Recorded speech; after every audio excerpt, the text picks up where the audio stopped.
Doggies fans, all things Bulldogs. So what I'm going to do is just show you how Gus Gould has brought value to the salary cap. Be a no-brainer for some, might open up eyes for others. Just a disclaimer, a lot of the salaries are estimates based on what I've heard. It's hard to get concrete evidence on actual salaries. They're all reported, and also the way that it's done. This is from a business point of view, based on what a player's forecasted value is into a season, as far as how many games they'll play, what they bring off the field, as well as engagement, and all those sorts of things come into it.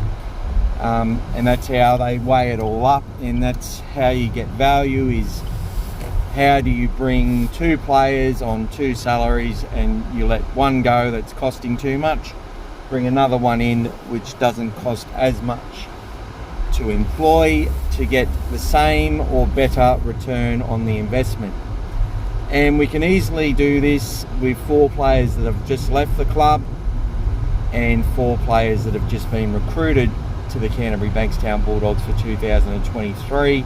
And this hopefully explains how the Dogs will have money free partially in 2024, because what it comes down to is the Dogs have had too many players on their roster which are no longer going to feature heavily in playing first grade for the Dogs, nor do some of these players have a bring a lot when it comes to fan hope or engagement or fan trust, as hard as they may work off the field to show up to different events and work for charities and do all sorts of stuff, and how well they're loved by the club and by their mates and all that sort of stuff.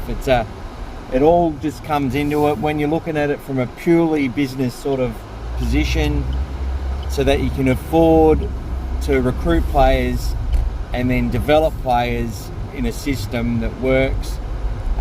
These decisions just have to be made. So 4 players that have been released, they are Corey Allen. Now his salary, we'll say, is not 500, we'll say it's 250 because we're paying half of it, and that's how we'll look at it.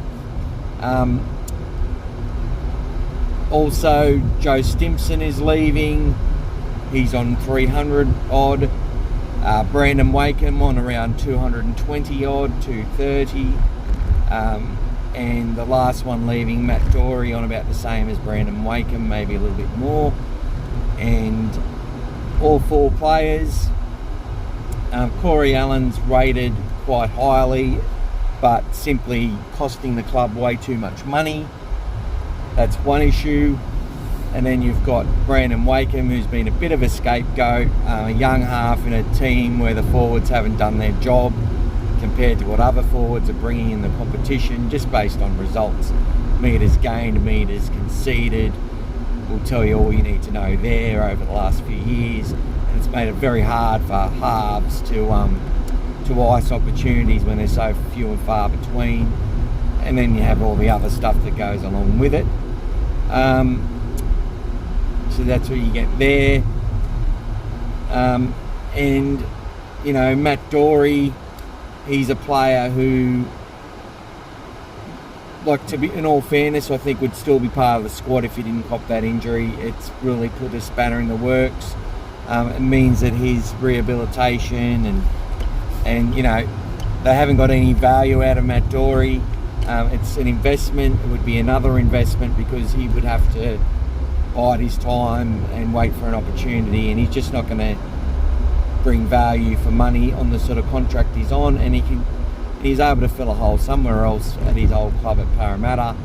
And then a player like Joe Stimson, who, you know, not really a fan favourite in all honesty. I like Joe. He's a tough kid, and, you know, but the money he's on just wasn't going to bring value, and realistically wasn't going to play more than 10 games next year. And that's how they look at it.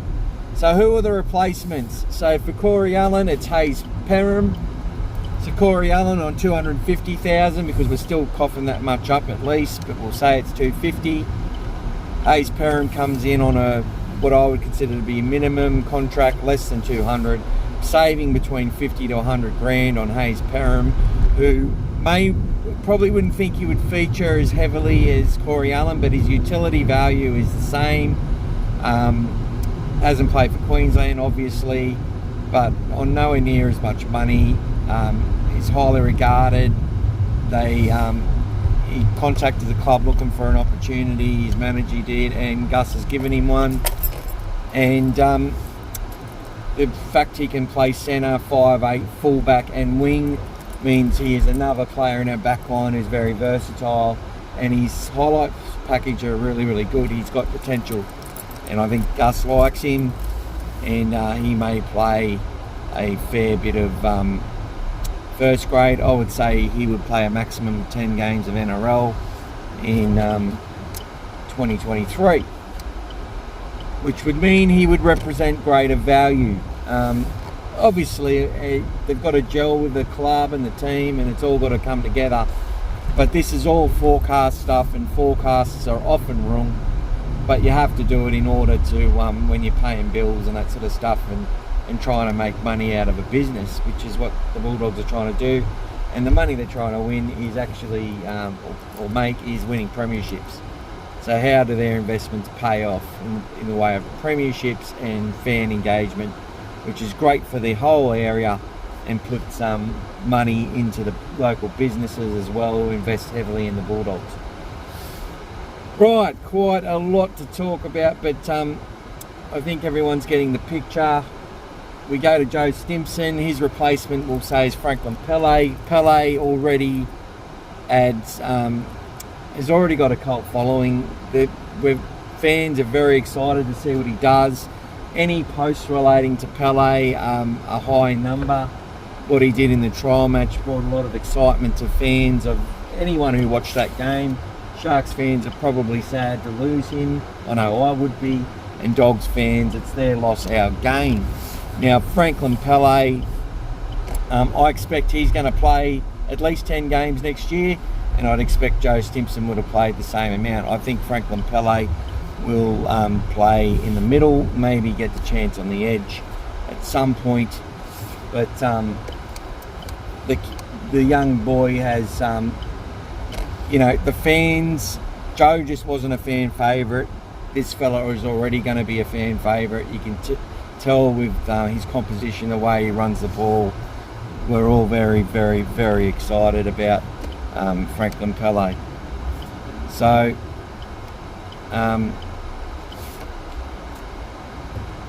that's what I want to do, is just compare players and look at the value that they're going to get. Yes, so what we're looking at, Franklin Pele coming with to the Dogs, looking for an opportunity with a lot of depth in the Sharks. I would expect that he's on close to minimum as well, which means if they're playing the same amount of games, you're expecting it's costing the Bulldogs less money, and to have a player which the fan base are a lot more excited about, in all honesty. That's where it's just value on and off the field everywhere, and that's what you want to see in your recruitment, and that's what Gus is doing exactly.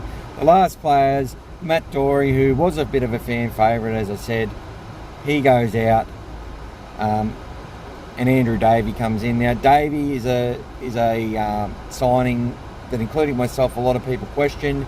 On reflection, though, looking at the way he's spoken about in the media, he's highly regarded. He's a bit of a late bloomer.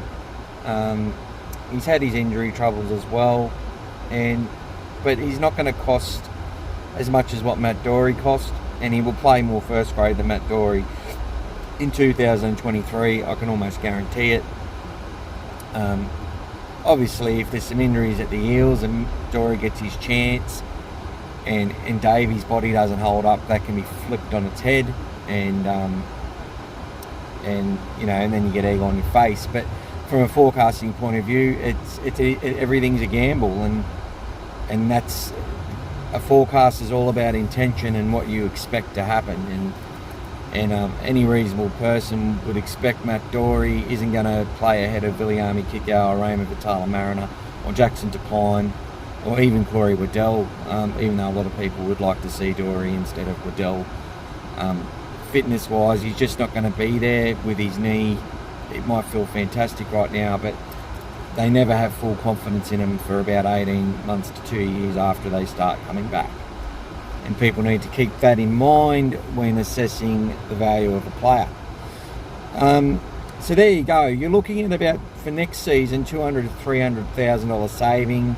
Obviously, if Allen stayed for 2024, his value, the replacement player for him, you could get a player on minimum contract or close to minimum, or a handy player on $300,000 who you expect to play first grade every week, and save $200,000 on what you're paying Corey Allen in 2023.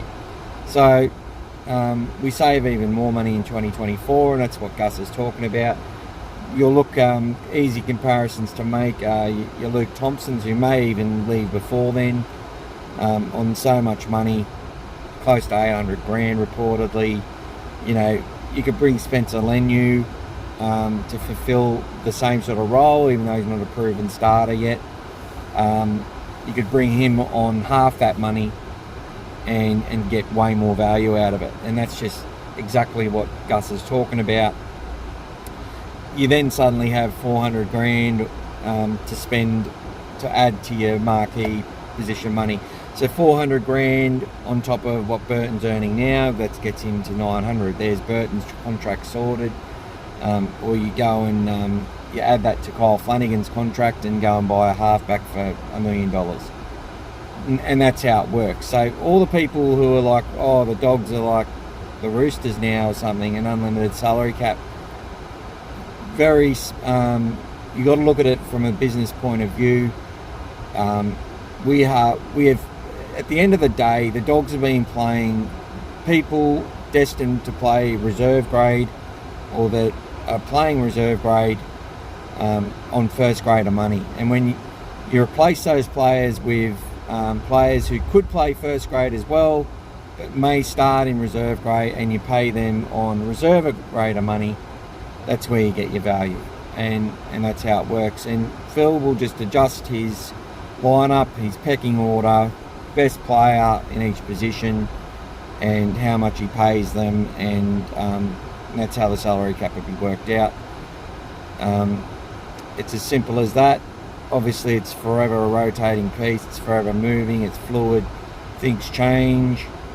Players go out of form, other players don't perform around them, teams don't gel, things on and off the field, it all happens. But yeah, hopefully that makes sense to everyone, and thanks for all your subscriptions and encouragement and the chats that people are having. It's all good and I'm enjoying it, and yeah, getting closer to Christmas, so there we go.